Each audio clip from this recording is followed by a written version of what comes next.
Dear pharmacist, how many times have you heard someone say, this study proves that, but you immediately think, no, it doesn't?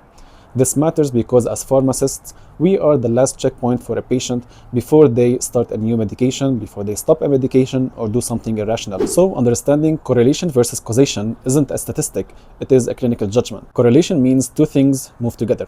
That's it. Ice cream sales go up and drowning rates go up, but ice cream doesn't cause drownings. Summer does. So correlation is a signal, it's not a verdict. Causation means changing something changes the outcome. That's why we can easily say smoking leads to lung cancer.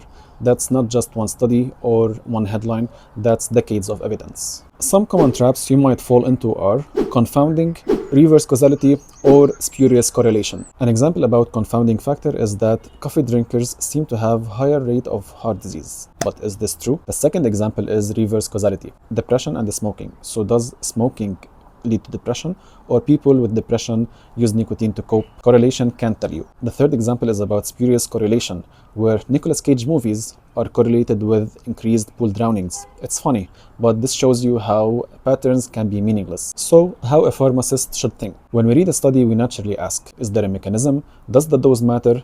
Does the timing make sense? And does this effect repeat across studies? And that's causal reasoning, even if you don't call it that. And the takeaway of this video is that correlation is where science starts, not where it ends. And good pharmacists, they don't jump into conclusions, but they translate uncertainty responsibly.